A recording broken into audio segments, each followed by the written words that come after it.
Bonjour. Au cœur des évangiles, il y a cette question assez directe de Jésus à ses disciples. Pour vous, qui suis-je? Mhm.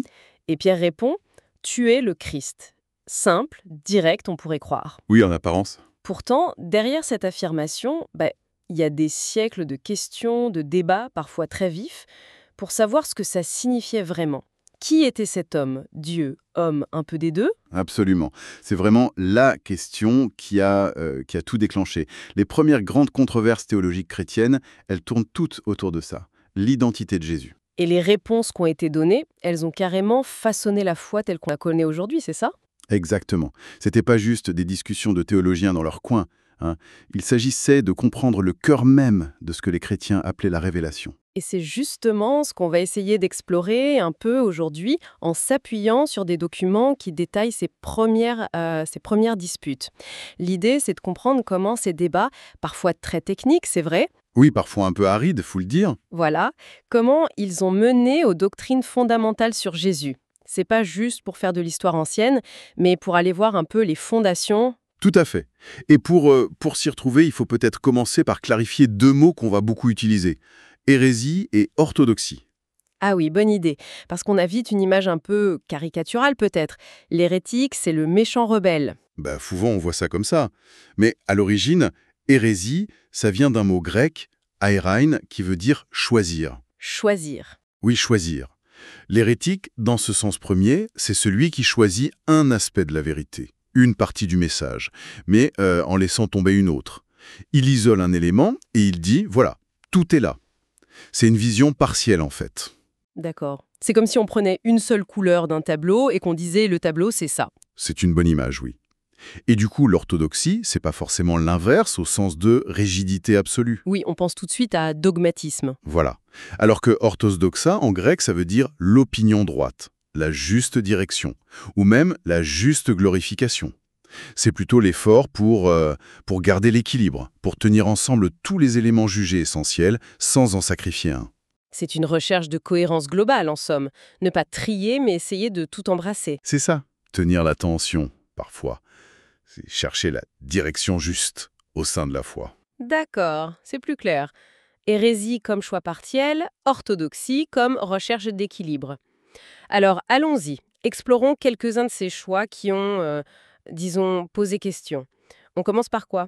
Le docétisme? Ça sonne un peu étrange. Oui, le docétisme, ça apparaît très très tôt. L'idée, c'est que Jésus, il n'avait qu'une apparence humaine. Son corps n'était pas vraiment réel. Une apparence, comme un fantôme, un hologramme. Ah, un peu ça, oui. Une sorte de projection divine. Et la conséquence logique, c'est que sa faim, sa fatigue, et surtout sa souffrance, sa mort sur la croix, eh bien tout ça, c'était pas vraiment réel. C'était comme une mise en scène. Non, ce n'est pas réel. Ça change tout pour l'idée de rédemption par la croix, non? Exactement. C'est le point crucial. Si Jésus n'a pas vraiment partagé notre condition humaine, avec ses souffrances, sa mort, comment est-ce qu'il peut nous sauver? Bah oui. La réponse orthodoxe, si on veut, portée par exemple par saint Ignace d'Antioche, dès le début du IIe siècle, ça a été d'insister très fort sur la réalité de l'incarnation. Dieu s'est fait vraiment, véritablement homme. Il a pris une vraie nature humaine, complète. Voilà, avec un vrai corps, une vraie capacité à souffrir. D'ailleurs, les évangiles, ils insistent là-dessus. On le voit manger, dormir, pleurer, saigner. C'est pas juste un décor. D'accord. Donc l'enjeu ici, c'était pas de vraie humanité, pas de vraie souffrance, et donc pas de vraie rédemption possible, c'est le salut lui-même qui était en jeu. Tout à fait, c'est fondamental. Bon, c'est clair pour le dossiétisme. Alors, après cette première alerte sur la réalité de l'humanité de Jésus, on rencontre un certain Marcion. Lui, si j'ai bien compris, il s'attaque plus au corps de Jésus, mais carrément à Dieu, ou plutôt au Dieu. Oui, en quelque sorte. Marcion, on est au milieu du IIe siècle. Lui, il propose une rupture assez radicale. Pour lui, il y a deux dieux. De Dieu. Oui, d'un côté, le Dieu de l'Ancien Testament, le Dieu créateur, celui qui donne la loi, qui est parfois sévère. Pour Marcion, ce Dieu est inférieur, voire mauvais. Carrément. Oui, et de l'autre côté, il y a le Dieu du Nouveau Testament, celui que j'ai vu appelle Père, un Dieu qui est pur amour, pure miséricorde, et qui est totalement différent, supérieur au premier. Deux entités distinctes. Ah oui, c'est une séparation nette, hein. Ça casse complètement l'idée d'une continuité dans la Bible. Et il y avait aussi une dimension gnostique, c'est ça? Une histoire de connaissance secrète? Tout à fait. C'est un autre aspect important chez Marcion et c'est typique de la gnose. Pour lui, le salut, ça ne vient pas tellement de la foi en Christ accessible à tous, mais d'une gnose, une connaissance. Une connaissance. Oui, une connaissance intellectuelle un peu secrète, réservée à une élite, à des initiés. Le message chrétien devient une sorte de savoir ésotérique. Donc on a une double rupture. Rupture de l'unité de Dieu et rupture de l'universalité du salut, qui devient élitiste. Comment l'Église a réagi à ça? C'est principalement saint Irémie de Lyon qui va monter au créneau contre Marcion. Face à cette division, il va défendre bec et ongle l'unité profonde de la Bible. Il utilise une image très parlante. Ah oui! Il dit que l'Ancien et le Nouveau Testament sont comme les deux mains d'un même Dieu. Ou alors, comme une symphonie. Il y a plusieurs mélodies, plusieurs instruments, mais tout s'harmonise pour révéler un seul et unique plan divin. J'aime bien l'image de la symphonie. Un seul Dieu qui se révèle progressivement donc. Exactement. Et contre l'élitisme de la gnosis, Irénée va marteler que le salut, c'est pas une récompense pour un savoir secret. C'est un don gratuit de la grâce de Dieu, offert à tous, par la foi en Jésus-Christ. Pas besoin d'être un initié. D'accord. Donc, contre le docétisme, on défend la vraie humanité de Jésus. Contre Marcion, on défend l'unité de Dieu et l'universalité du salut. La question logique qui suit, c'est quel est le rapport précis entre Jésus le Fils et ce Dieu unique? Est-il Dieu au même titre? Et là, on arrive à l'arianisme, et ça a été une crise énorme, non? Une crise majeure, oui. Ça a secoué l'Empire romain pendant quasiment un siècle. Arius, c'était un prêtre d'Alexandrie au début du IVe siècle. Sa position, elle semblait assez logique pour beaucoup de gens à l'époque. Qu'est-ce qu'il disait exactement? En gros, Jésus est le Fils de Dieu, oui bien sûr, mais il reste une créature. Certes, la première, la plus parfaite de toutes les créatures, mais quand même une créature, faite par Dieu. Et donc, S'il est créé, ça veut dire qu'il a eu un commencement dans le temps. Il n'est pas éternel comme le Père, et surtout il ne peut pas être de la même nature divine que le Père. Il est forcément inférieur, subordonné. je vois la logique apparente. Mais si Jésus n'est que la plus parfaite des créatures, même divine en un sens, il n'est pas Dieu au sens absolu. Ça change tout sur qui on prie, qui nous sauve. Précisément, c'est ça l'enjeu fondamental. Si le Fils n'est pas pleinement Dieu, alors ce n'est pas Dieu lui-même qui est venu nous sauver en Jésus. La réponse de l'Église, elle va être forgée dans deux conciles œcuméniques absolument cruciaux. Nicée en 325 et puis Constantinople en 381. Nicée et Constantinople. Qu'est-ce qu'ils ont affirmé de si important? Le point central, il tient en une distinction qui peut sembler subtile, mais qui est capitale. Le Fils n'est pas créé, il est engendré. Créé versus engendré. Quelle est la différence fondamentale? C'est énorme. Créer, c'est faire quelque chose à partir de rien, ou à partir d'autre chose que soi, comme un artisan qui crée une chaise. D'accord. Engendrer, c'est communiquer sa propre nature. Un parent engendre un enfant qui partage sa nature humaine. Le Concile de Nicée affirme que le Père, de toute éternité, engendre le Fils en lui communiquant sa propre essence divine. Il lui donne sa propre substance divine, en quelque sorte. Exactement. C'est pour ça que le credo de Nicée-Constantinople dit que le Fils est Dieu né de Dieu, lumière née de la lumière, vrai Dieu né du vrai Dieu. Et le mot-clé arrive, engendré, non pas créé, consubstantiel au Père. Consubstantiel, c'est-à-dire? De même substance, de même nature divine que le Père. Homoousios en oec. C'était le mot de bataille contre les Arias. Donc pas une créature, même la plus parfaite, mais Dieu lui-même, partageant la même divinité que le Père. C'est l'affirmation claire de la Trinité en fait. Un seul Dieu en trois personnes, Père, Fils, Saint-Esprit, tous également Dieu. C'est exactement ça. C'est le cœur de la foi trinitaire qui est formalisé là. Et ça donne tout son sens à des paroles de Jésus dans l'Évangile comme « Qui me voit, voit le Père ». Voir Jésus, c'est voir Dieu fait homme. Voilà. Mais une fois qu'on a dit ça, une fois qu'on a affirmé que Jésus est vrai Dieu contre Arius et qu'il est vrai homme contre le docétisme, une autre question se pose, forcément. Ah oui, laquelle? Comment ces deux réalités, la divinité et l'humanité, coexistent en lui? Comment ça marche concrètement, cet homme-dieu? Et là, on entre dans de nouveaux débats, notamment autour de Nestorius. Nestorius. patriarche de Constantinople, début du 5e siècle, c'est ça? Lui, son problème, c'était qu'il séparait trop les deux natures. C'est le reproche principal qui lui a été fait, oui.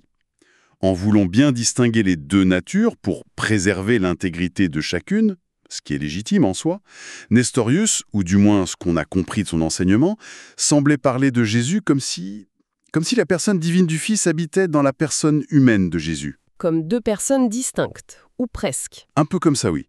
Comme une sorte de cohabitation plus qu'une union profonde. Deux sujets qui agissent un peu en parallèle, dans le même corps. Le risque, c'était de finir avec une sorte de schizophrénie théologique. Oui, ça donne une image un peu bizarre. Et surtout, ça pose la question, qui a souffert sur la croix? L'homme Jésus seul ou le Fils de Dieu? Qui est-ce compris? L'homme, le Dieu? Ça menace l'unité de la personne du Christ? Exactement. C'est pour répondre à cette perception d'une division trop grande que le Concile d'Éphèse, en 431, va affirmer un concept technique mais essentiel, l'union hypostatique. Union hypostatique. Oula, encore un terme un peu technique. Ça veut dire quoi, simplement? Hypostase, c'est un terme philosophique qui désigne ici la personne concrète, l'individu, qui existe réellement. Ce que le Concile dit, c'est qu'en Jésus-Christ, il n'y a qu'une seule hypostase, une seule personne. Et cette personne, c'est la personne divine du Fils, la deuxième personne de la Trinité. D'accord, une seule personne. Mais elle a bien deux natures. Oui, c'est là toute la subtilité. Cette unique personne divine existe et agit à travers deux natures complètes et distinctes. Sa nature divine, qu'il a de toute éternité, et sa nature humaine, qu'il a assumée au moment de l'incarnation. Et ces deux natures, elles sont unies comment? Le Concile d'Éphèse utilise 4 adverbes célèbres pour qualifier cette union dans l'unique personne. Elles sont unies, sans confusion, sans changement, sans division, sans séparation. Sans confusion, sans changement, sans division, sans séparation. C'est un peu comme une formule d'équilibre, non? C'est exactement ça. Il faut tenir les deux bouts, l'unité de la personne et la distinction réelle des natures. Pas de mélange, confusion, pas de transformation de l'une en l'autre, changement, mais pas non plus de séparation, division, ni de juxtaposition, séparation. C'est un sacré numéro d'équilibriste théologique quand même, hein. Tenir ensemble la pleine divinité et la pleine humanité dans une seule personne. C'est le cœur du mystère christologique. Et comme souvent, dans ces débats, quand on essaye de corriger un déséquilibre, on risque de tomber dans l'excès inverse. Ah oui. Qu'est-ce qui s'est passé après Éphèse? Eh bien, en réaction à Nestorius qui semblait trop séparer les natures, d'autres ont été tentés de trop les unir. C'est l'émergence du monophysisme. Monophysisme. Monophysis, ça veut dire une seule nature, c'est ça? Précisément. C'est l'idée inverse de Nestorius. Les monophysites disaient qu'après l'union de la divinité et de l'humanité dans l'incarnation, eh bien, il n'y avait plus qu'une seule nature en Christ. Une nature unique. Mais une nature comment? Divine? Humaine? Un mélange? C'est là que le bas blesse. Le risque perçu par leurs opposants, c'était que cette nature unique soit en fait la nature divine, qui aurait comme absorbé, dissous la nature humaine. Un peu comme une goutte de miel qui se dissout dans l'océan. Ah oui, du coup l'humanité réelle de Jésus risquait de disparaître dans cette fusion? C'est ça. On passait d'une séparation qui menaçait l'unité de la personne, Nestorius, à une fusion qui menaçait l'intégrité et la réalité de l'humanité. Monophysisme. L'équilibre était décidément difficile à trouver. On comprend mieux pourquoi ces conciles étaient si importants. Et donc, pour répondre au monophysisme, il y a eu un autre concile. Oui, et c'est peut-être le plus célèbre pour la christologie, le concile de Chalcédoine, en 451. Il est souvent considéré comme le point d'orgue de ces débats sur la personne du Christ. Et qu'est-ce qu'il a dit, Chalcédoine? Essentiellement, il a repris et réaffirmé, avec une grande force, la formulation d'Éphèse et surtout ses 4 adverbes. Une personne, deux natures, unies sans confusion, sans changement, sans division, sans séparation. Il a condamné explicitement le monophysisme comme une erreur, tout en confirmant la condamnation du nestorianisme. Il a vraiment voulu tracer une voie médiane. Il a redit que Jésus est parfaitement Dieu et parfaitement homme. Les deux à 100% si on peut dire. C'est l'idée. Deux natures complètes, intègres, coexistant dans l'unique personne divine du Fils.